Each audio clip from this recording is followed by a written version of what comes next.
Hello student, science की दुनिया में आपका स्वागत है। जिसे पिछले लेक्चर में हमने पढ़ा था साइंस के बारे में, उसके बाद हमने कहा था कि जब नेक्स्ट वीडियो आएगा तो वहाँ पे मैं आपको 9th क्लास का फिजिक्स पढ़ाऊंगा। तो आज हम लोग 9th क्लास का फिजिक्स पढ़ते हैं कि फिजिक्स में हम लोग को क्या क्या पढ़ना है। चलिए, तो कक्षा हम लोग किस क्लास को ले रहे हैं? 9th क्लास को। तो सबसे पहले देखिए, भौतिकी यानी फिजिक्स। फिजिक्स किसे कहते हैं? तो देखिए, विज्ञान की वह शाखा जिसमें हम पदार्थ की ऊर्जा, द्रव्यमान एवं इनके संबंधों के बारे में पढ़ेंगे। माने भौतिकी यानी फिजिक्स विज्ञान की वह शाखा है जिसके अंतर्गत हम पदार्थ की ऊर्जा और द्रव्यमान, ऊर्जा और द्रव्यमान एवं इनके रिलेशन के बारे में अध्ययन करेंगे। ऊर्जा के बारे में अध्ययन करेंगे, द्रव्यमान के बारे में अध्ययन करेंगे और इनमें जो रिलेशन है उनके बारे में अध्ययन करेंगे। तो बताइए, भौतिकी विज्ञान की वह शाखा है जिसके अंतर्गत हम ऊर्जा, द्रव्यमान एवं इनमें होने वाले रिलेशन, संबंधों के बारे में अध्ययन करेंगे। समझ गए आप? चलिए, इसका एक दूसरा परिभाषा है जो हम पढ़ते हैं। विज्ञान की वह शाखा जिसमें हम प्राकृतिक घटनाओं के बारे में, विज्ञान की वह शाखा जिसमें हम प्राकृतिक घटनाओं के बारे में क्या करते हैं? अध्ययन करते हैं। प्राकृतिक घटनाओं के बारे में अध्ययन करते हैं, उसी को फिजिक्स कहते हैं। क्या कहते हैं? फिजिक्स। फिजिक्स माने भौतिकी, जिसमें हम प्राकृतिक घटना माने प्रकृति में जो भी प्रकार की घटनाएं होती है उसे प्राकृतिक घटनाएं कहते हैं। अब इसका संबंध प्राकृतिक घटनाओं से क्यों है वो समझते हैं। देखिए, फिजिक्स यानी भौतिकी शब्द की उत्पत्ति एक ग्रीक शब्द जिसका नाम फ्यूसिस है, फ्यूसिस से हुआ है, जिसका अर्थ प्रकृति या नेचर होता है। ओहो, प्रकृति या नेचर माने फिजिक्स फ्यूसिस से बना है। जैसे साइंस साइंटिया से बना था, उसी प्रकार फिजिक्स फ्यूसिस से बना है और उसका अर्थ होता है प्रकृति या नेचर। उसका अर्थ क्या होता है भैया? प्रकृति या नेचर। इसीलिए तो हम कहते हैं कि भौतिकी विज्ञान की वह शाखा है जिसमें हम प्राकृतिक घटनाओं के बारे में अध्ययन करते हैं। प्राकृतिक घटना का मतलब मौसम संबंधित घटनाएं या भूकंप, बाढ़, सुनामी आदि घटनाएं, ये सब प्राकृतिक घटनाएं। क्या आप करते हैं? कहीं बाढ़ का पानी आ गया तो आप कहते हैं कौन मोटर चला के छोड़ दिया होगा, जाके बंद करो? ऐसा तो नहीं ना कहते हैं। बाढ़ क्यों आता है? अधिक बारिश के कारण, और बारिश तो हम नहीं कराते हैं, है ना। ये प्राकृतिक घटना है। कौन सी घटना है? प्राकृतिक घटना। तो आपको फिजिक्स समझ में आया? विज्ञान की वह शाखा जिसमें हम प्राकृतिक घटनाओं का अध्ययन करते हैं उसे फिजिक्स कहते हैं। इसके दो परिभाषाएं दी, जो आपको अच्छा लगे आप याद कर लीजिएगा। चल दर्ज पहला लिखा है, विज्ञान की वह शाखा जिसमें हम पदार्थ की ऊर्जा, द्रव्यमान एवं इनके संबंधों के बारे में अध्ययन करते हैं। बताइए, ऊर्जा, द्रव्यमान एवं इनके संबंधों के बारे में अध्ययन करते हैं। दूसरा में लिखा है, विज्ञान की वह शाखा जिसमें हम लोग प्राकृतिक घटनाओं के बारे में अध्ययन करते हैं। मतलब प्रकृति में जितने भी प्रकार की घटनाएं होती है, अगर उनका अध्ययन करते हैं तो वह फिजिक्स के अंतर्गत आता है। तो बताइए, 9th क्लास के फिजिक्स में हमें क्या क्या पढ़ना है उसके विषय सूचक लिख दिए हैं, ताकि आपको पता चले कि पहला चैप्टर कौन सा है, दूसरा चैप्टर कौन सा है, तीसरा चैप्टर कौन सा है, चौथा चैप्टर कौन सा है, पांचवा चैप्टर कौन सा है, छठा चैप्टर कौन सा है। जब तक आपको चैप्टर के बारे में पता नहीं चलेगा तब तक आप कैसे पता करिएगा आप कौन सा चैप्टर पढ़ रहे हैं। तो बताइए, सबसे पहला चैप्टर है विज्ञान और मापन। पहला चैप्टर का नाम क्या है? विज्ञान और मापन। लिखिए, साइंस एंड मेजरमेंट। क्या नाम है? Science and measurement. दूसरा चैप्टर का नाम है गति। गति माने मोशन, गति माने मोशन। तीसरा चैप्टर है बल तथा गति के नियम। इसको इंग्लिश में बोलते हैं force and laws of motion. Force and laws of motion. अगला है गुरुत्वाकर्षण, इसको बोलते हैं ग्रेविटेशनल। अगला है कार्य, ऊर्जा और शक्ति, वर्क, एनर्जी एंड पावर। और अगला चैप्टर का नाम है ध्वनि। अगला चैप्टर का नाम क्या है? ध्वनि। ध्यान दीजिए, अगला चैप्टर का नाम क्या है? ध्वनि। तो यहां तक आपको समझ में आया कि नहीं आया? देखिए, सबसे पहले क्या स्टार्ट किए थे? फिजिक्स। हमने आपको फिजिक्स के बारे में बताया कि प्रकृति में जितनी भी प्रकार की घटनाएं होती है, अगर आप उनका अध्ययन करते हैं तो किसके अंतर्गत आता है? भौतिकी के अंतर्गत। किसके अंतर्गत? भौतिकी के अंतर्गत, है ना। अब ऐसा क्यों परिभाषा लिखी सर कि फिजिक्स प्राकृतिक घटनाओं के बारे में बताता है? इसका कारण कौन है? इसका कारण है फिजिक्स शब्द की उत्पत्ति एक शब्द से हुई है। देखिए, फिजिक्स शब्द की उत्पत्ति एक शब्द से हुई है जिसका नाम फ्यूसिस है। और फ्यूसिस का मतलब होता है प्रकृति या नेचर, माने प्रकृति की घटनाओं के बारे में जानकारियां प्राप्त होती। कहाँ से? फिजिक्स से। चलिए तो बताइए, अगला यहाँ लिखा है syllabus of 9th class physics. बोले पहला चैप्टर का नाम क्या है? विज्ञान और मापन। दूसरा है गति। तीसरा है बल तथा गति के नियम। चौथा है गुरुत्वाकर्षण। पांचवा है कार्य, ऊर्जा और शक्ति। छठा है ध्वनि। तो आई होप आपको समझ में आ गया होगा। तो एक काम करिए, आप इसका स्क्रीनशॉट लीजिए, हम साइड होते हैं।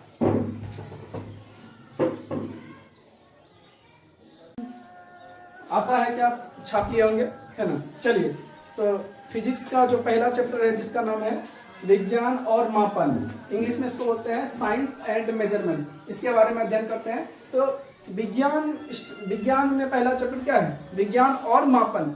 नाम सुन के लग रहा है कि इसमें विज्ञान की घटनाओं के बारे में पढ़ेंगे, विज्ञान के बारे में पढ़ेंगे।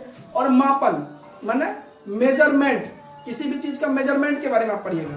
तो सबसे पहला क्वेश्चन क्या है? भौतिक राशि किसे कहते हैं? इंग्लिश में इसको बोलते हैं फिजिकल क्वांटिटी। तो एक बार पढ़िए इसको।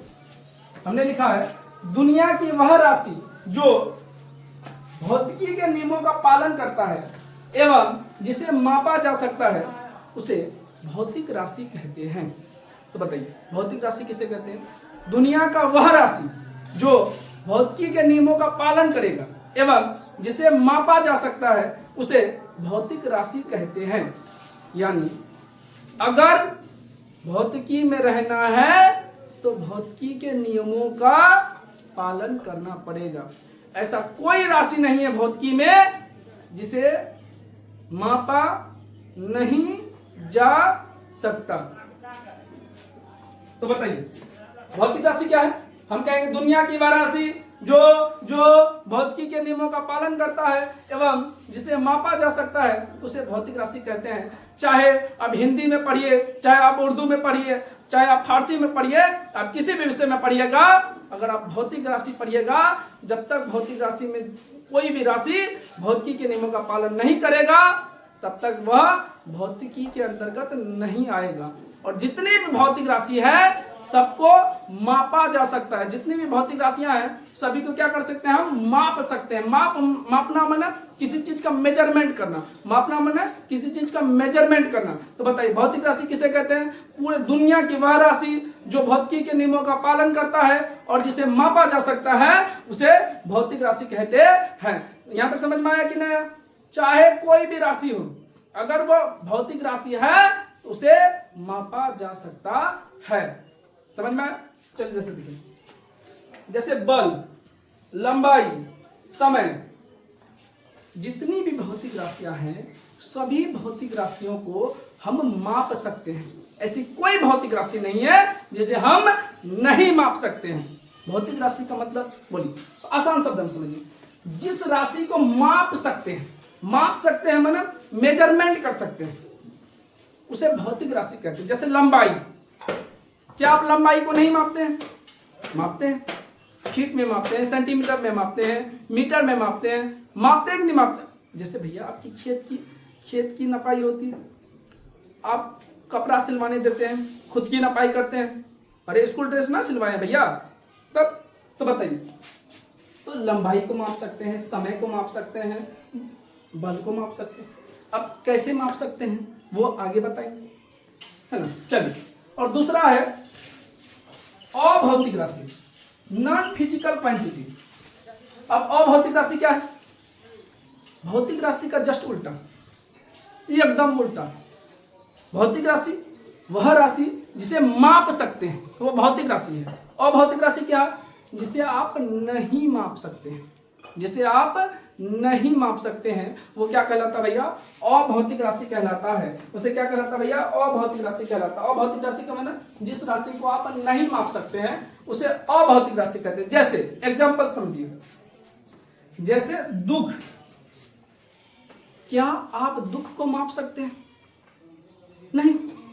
कि आपने पिताजी को कहा कि पिताजी हमें ड्रेस चाहिए, और पिताजी ने कहा कि देखो अभी कोई दिक्कत है, अभी ड्रेस नहीं दिला सकते हैं, आपको दुख हो गया। आप जाके मम्मी को कहने लगे, मम्मी पिताजी ड्रेस लेके नहीं दिए, इस बात से हमको 2 केजी दुख हुआ, 2.5 केजी ज्यादा हो गया। क्या आप दुख को माप सकते हैं? नहीं, दुख आता है। जैसे दर्द, कोई आपको धकेल दिया, आप खेल देते एकदम आराम से बढ़िया से क्रिकेट खेल देते, धकेल दिया, नाक भसक गया, आप क्या कहिए? हमरा 3 केजी दर्द ज्यादा हो गया। भैया दर्द ज्यादा हो गया, हाँ दर्द ज्यादा सही है, लेकिन आप माप कैसे सकते हैं? अरे ये तो अभौतिक राशि है। अगला है प्रेम, लव। क्या आप इसको माप सकते हैं? आप किसी को जाके कहिएगा हम आपसे 5 केजी प्रेम करते हैं, मान जाएगा वो? हाँ, फिजिक्स नहीं पढ़ा तो मान भी सकता है। अरे इसीलिए तो कहते हैं हम तो आपसे अथाह प्रेम करते, इतना प्रेम करते, इतना प्रेम करते, माप भी नहीं सकते, क्योंकि अभौतिक राशि, और अभौतिक राशि को माप नहीं सकते हैं। बताइए, क्या आप अभौतिक राशि को माप सकते हैं? नहीं। आप दुख को माप सकते हैं? नहीं। दर्द को माप सकते हैं? नहीं। प्रेम को माप सकते हैं? नहीं। खुशी को माप सकते हैं? नहीं। खुशी माने सुख, क्या आप सुख को माप सकते हैं? नहीं। तो बताइए, फिजिक्स में जिन राशियों को माप सकते हैं उसे भौतिक राशि कहते हैं, और जिन राशियों को नहीं माप सकते हैं उसे अभौतिक राशि कहते हैं। जैसे द्रव्यमान हो गया, द्रव्यमान को हम केजी में माप लेते हैं, तो द्रव्यमान किस में आ जाएगा? भौतिक राशि में। लेकिन अभौतिक राशि में वह राशियां आती है जिसे आप नहीं माप सकते हैं। तो 2 बात सीखिए, सबसे पहले हम फिजिक्स के बारे में बताए, उसके बाद बताए भौतिक राशि के बारे में, है ना। भौतिक राशि वह राशि जिसे माप सकते हैं उसे भौतिक राशि कहते हैं। बोले साथ साथ बोले, वह राशि जिसे माप सकते हैं उसे भौतिक राशि कहते हैं, वह राशि जिसे नहीं माप सकते हैं उसे अभौतिक राशि कहते हैं। एग्जाम्पल भी समझ में आ गया होगा। दुख को नहीं माप सकते हैं, दर्द को नहीं माप सकते, प्रेम को नहीं माप सकते हैं, सुख को नहीं माप सकते हैं। तो यहाँ तक आपको समझ में आया कि नहीं आया? आगे चलते हैं। चलिए देखिए, भौतिक राशि 2 प्रकार के होते हैं।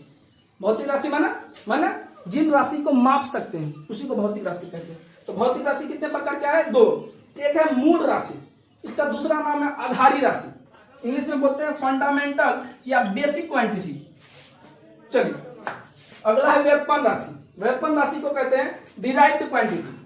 तो बताइए, मूल राशि कितने प्रकार के हुए? 2। भौतिक राशि कितने प्रकार के हुए? 2। एक मूल राशि और दूसरा व्युत्पन्न राशि। एक मूल राशि और एक दूसरा व्युत्पन्न राशि। बताइए, मूल राशि का दूसरा नाम क्या है? आधारी राशि। मूल राशि का दूसरा नाम आधारी राशि। लिख रहे नहीं लिख रहे? अभी रुक जाइए, पहले समझिए। मूल राशि को क्या कहते हैं? आधारी राशि। मूल राशि को आधारी राशि। तो बताइए, भौतिक राशि कितने प्रकार के? 2। भौतिक राशि कितने प्रकार के?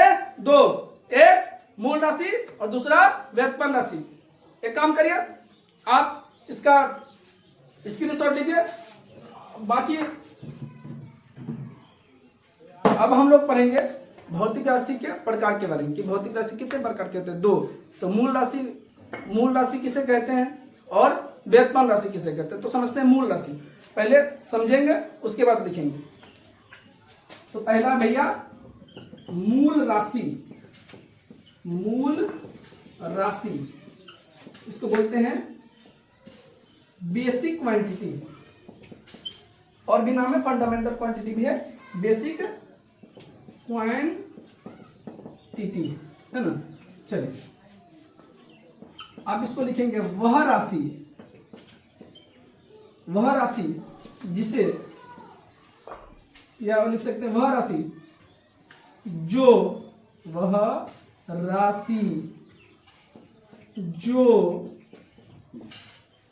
दूसरे राशि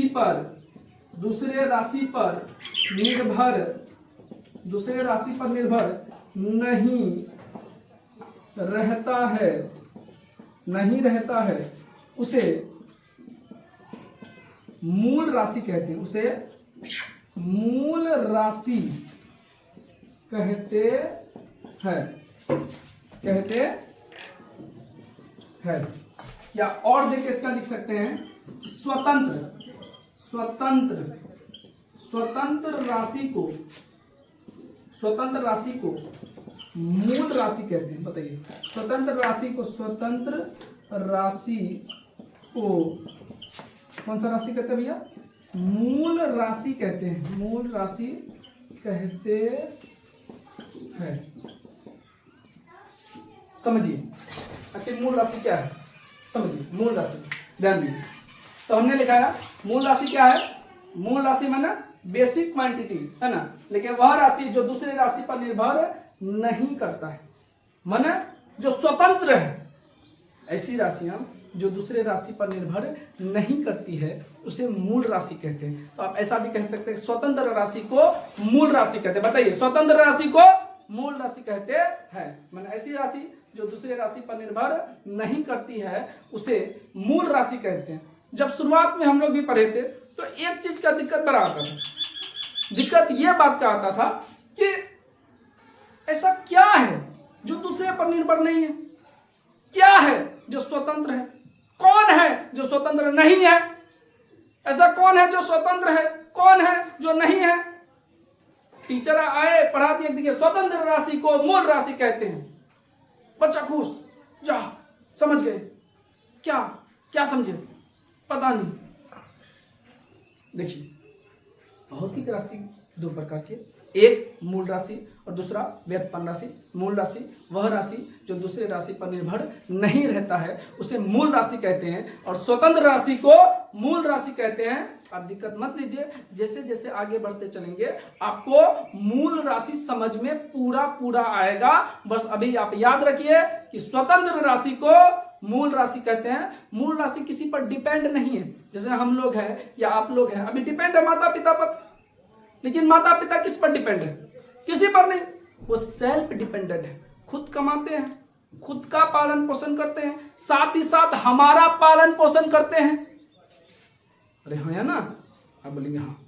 तो बताइए क्या, अरे माता पिता मूल राशि में नहीं आएंगे, आप कहाँ सोचने लगे, जल्दी इधर आइए। हाँ, माता पिता एक एग्जाम्पल दिए कि जैसे माता पिता वो खुद मेंटेनेंस करके साथ ही साथ हमारा मेंटेनेंस करते हैं। उनका कौन करता है, कोई नहीं। हमारा खुद माता पिता करते हैं, आपका माता पिता करते हैं, लेकिन उनका कौन करता है, कोई नहीं। तो अगर ऐसा समझे तो वो मूल राशि के अंतर्गत आ गया। क्यों, वह खुद पर डिपेंड है। तो माता पिता मूल राशि पर नहीं आ सकते हैं। एक एग्जांपल दिए, जैसे हम आगे बताएंगे आपको मूल राशि समझ में आ जाएगा। बस आप सोचिए, इसके बारे में चिंतन करिए कि मूल राशि माने जो दूसरे राशि पर निर्भर नहीं रहता है उसे मूल राशि कहते हैं। वो स्वतंत्र है, वो दूसरे राशि पर निर्भर नहीं है। समझ में आ रहा कि नहीं आ रहा? चलिए देखिए, मूल राशि 7 प्रकार के हैं।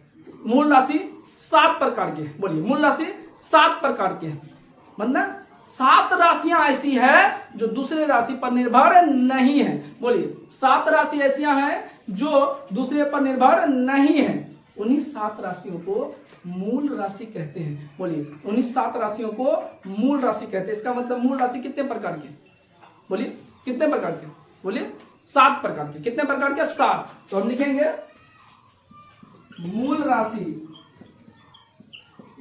राशि 7 प्रकार के होते हैं।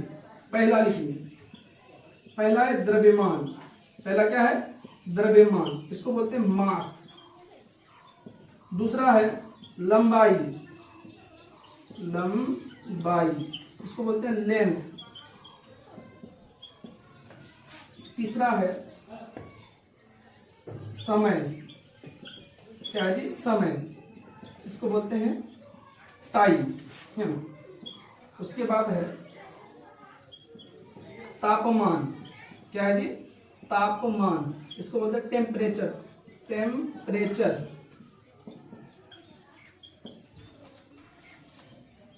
उसके बाद है, इसके बाद आपका हो गया, इसके बाद हो गया विद्युत धारा। क्या हो गया भैया? विद्युत धारा। क्या हो गया जी? विद्युत धारा, इसको बोलते हैं इलेक्ट्रिक करंट।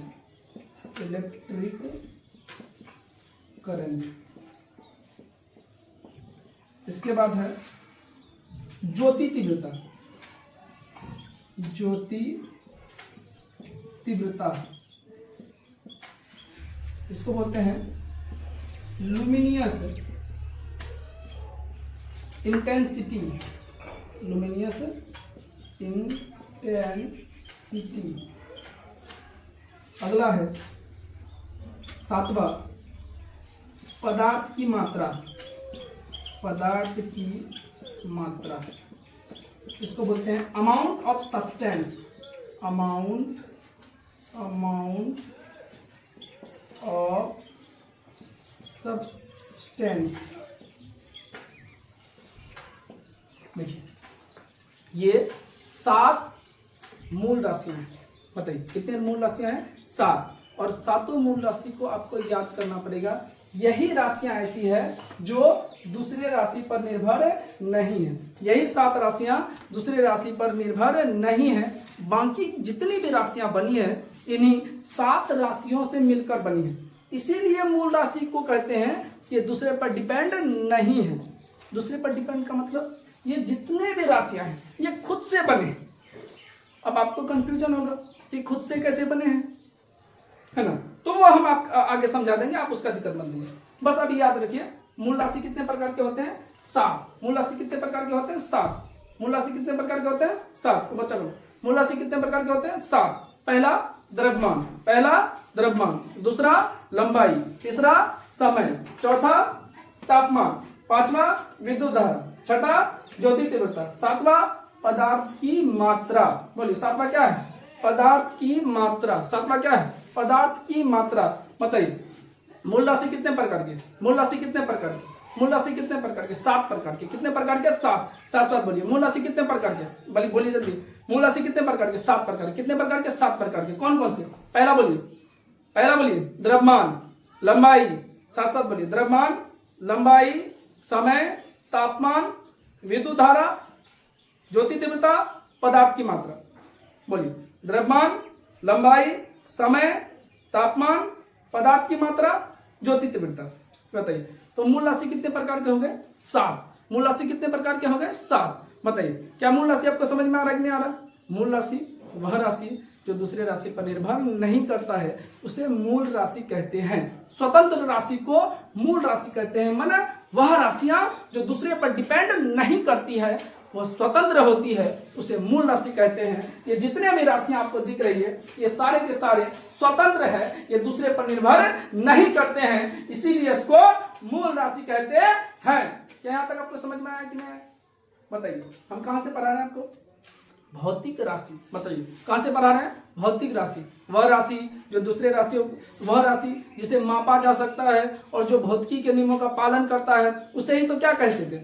भौतिक राशि कहते थे। बोले उसी को क्या कहते थे? भौतिक राशि कहते थे। और भौतिक राशि कितने प्रकार के हुए थे? 2। कौन कौन से? बोलिए मूल राशि और व्युत्पन्न राशि। क्या मूल राशि बताई नहीं बताया? मूल राशि माने वह राशि जो दूसरे राशि पर निर्भर नहीं करता है उसे मूल राशि कहते हैं। माने जो स्वतंत्र होता है उसे मूल राशि कहते हैं। और आपको बताए थे कि मूल राशि कितने प्रकार के होते हैं? 7। बोले कितने प्रकार के? 7। पहला कौन था? द्रव्यमान, लंबाई, समय, तापमान, विद्युत धारा, ज्योति तीव्रता, पदार्थ की मात्रा। क्या आपको मूल राशि समझ में आया? मूल राशि के प्रकार समझ में आया? पता है मूल राशि कितने प्रकार के होते हैं? 7। एक बार जल्दी जल्दी बोले कितने प्रकार के होते हैं? 7। 7 का नाम बोलिए जल्दी। बोलिए जल्दी बोले आप बोलिए। द्रव्यमान, लंबाई, समय, तापमान, विद्युत धारा, पदार्थ की मात्रा, ज्योति तीव्रता, पदार्थ की मात्रा। समझ में आ गया? चलिए अगर आपको मूल राशि समझ में आ गया तो आगे चले। दूसरा होगा व्युत्पन्न राशि, डिराइव्ड क्वांटिटी। चलिए व्युत्पन्न राशि क्या है? व्युत्पन्न राशि को समझते हैं। चलिए ध्यान दीजिए। चलिए जैसे कि आपको मूल राशि पढ़ा चुके थे, अब हम लोग पढ़ेंगे व्युत्पन्न राशि। क्या पढ़ेंगे? व्युत्पन्न राशि माने डिराइव्ड क्वांटिटी। क्या बोलेंगे? डिराइव्ड क्वांटिटी, है ना? तो देखो व्युत्पन्न राशि क्या है? वह राशि जो मूल राशि पर निर्भर रहता है उसी को क्या कहते हैं? व्युत्पन्न राशि। वह राशि जो मूल राशि पर निर्भर रहता है, लेकिन मूल राशि किसी पर निर्भर नहीं है, ध्यान रखिएगा। हाँ चलिए व्युत्पन्न राशि क्या है? वह राशि जो मूल राशि पर निर्भर है उसे व्युत्पन्न राशि कहते हैं। इसका और भी परिभाषा है। आपको पता है कि भौतिक राशि दुनिया में 2 राशि है। भौतिक राशि मुख्यतः 2 प्रकार की, एक मूल राशि और दूसरा व्युत्पन्न राशि। मूल राशि के 7 प्रकार थे। 7 प्रकार को आपको याद करवा दिए थे, याद है कि नहीं? बोलिए तो पहला क्या था? द्रव्यमान, लंबाई, समय, तापमान, विद्युत धारा, ज्योति तीव्रता, पदार्थ की मात्रा, सातों याद करा दिए थे। इनको 7 को छोड़कर जितनी भी राशियां आती हैं वो सारे के सारे व्युत्पन्न राशि है। सारे के सारे क्या है? व्युत्पन्न राशि। आपको 7 मूल राशि याद रखना है, बाकी उसको छोड़ दीजिए। जो भी आएगा वो क्या आएंगे? व्युत्पन्न राशि आएंगे। कौन से आएंगे? व्युत्पन्न राशि। तो बताइए, 7 मूल राशि को छोड़कर बाकी सभी राशियों को व्युत्पन्न राशि कहते हैं। जैसे एग्जाम्पल जैसे बल हो गया, संवेग हो गया, आवेग हो गया, और भी कुछ ले लीजिए, कार्य हो गया, ऊर्जा हो गया, है ना। ये सभी क्या है? व्युत्पन्न राशि। तो बताइए, इस दुनिया पे बताइए, भौतिक राशि बताइए।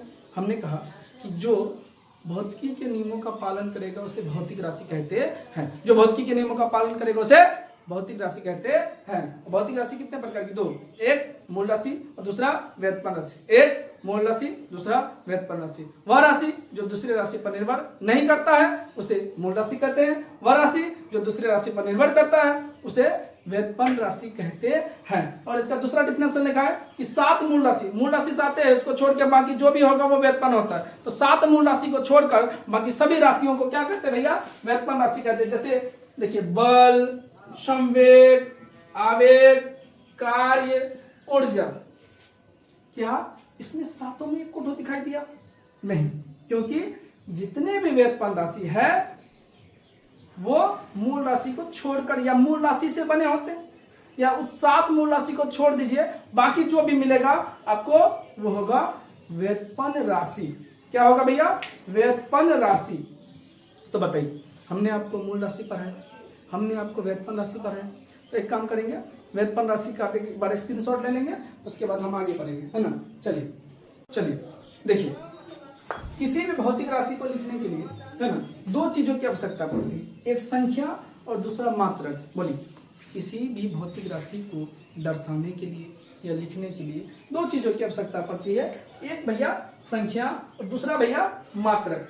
जैसे आप दुकान जाइएगा और आप कहिएगा कि 2 चीनी चाहिए, आप तेल लेने जाइएगा, क्या कहिएगा? 2 तेल चाहिए? नहीं, है ना। किसी भी संख्या को लिखने के लिए एक तो उसमें संख्या होना चाहिए और दूसरा मात्रक होना चाहिए। संख्या का होना जरूरी है और मात्रक का होना जरूरी है। जैसे आप दुकान जाइएगा तो आप कहिएगा कि मुझे 2 kg चीनी चाहिए। चीनी नहीं भैया, चीनी। आप जाके दुकान के, मुझे 2 लीटर तेल चाहिए, आप कहिएगा 2 तेल चाहिए। कहां से देगा भैया? है ना। चलिए, तो 2 kg चीनी है, जो 2 लिखे ना, 2 भैया ये संख्या है। क्या है जी? संख्या। और है जो केजी है ये इसका मात्रक है। मात्रक माने मापने वाला। बोलिए, मात्रक माने मापने वाला। मात्रक माने मापने वाला। चलिए, तो किसी भी संख्या का, किसी भी भौतिक राशि को लिखने के लिए कम से कम कितनी चीजें चाहिए? एक संख्या, दूसरा मात्रक। एक संख्या, दूसरा मात्रक। चलिए बताइए, यहां तक समझिए। जैसे आप बोलिएगा, क्या बोलिएगा? 2 kg चीनी, इसमें 2 संख्या है और केजी मात्रक है, माने आपने चीनी को केजी में मापा। आपने चीनी को केजी में मापा।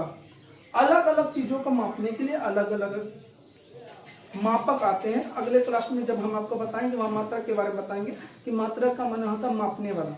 जैसे आप खेत मापने जाइएगा तो क्या कहिएगा? नापिए तो मेरा खेत कितना केजी है? नहीं। चलिए, तो अलग अलग चीजों को अलग अलग चीजों से माप सकते हैं, माने अलग अलग सबका मानक होता है। चलिए, तो यहाँ तक समझ में आ गया। हमें आस है कि आपको पूरा समझ में आ गया होगा। अगर समझ में आ गया हो तो कमेंट करिए, लाइक करिए, सब्सक्राइब करिए। अभी के लिए इतना ही, मिलते हैं नेक्स्ट क्लास में। Thank you.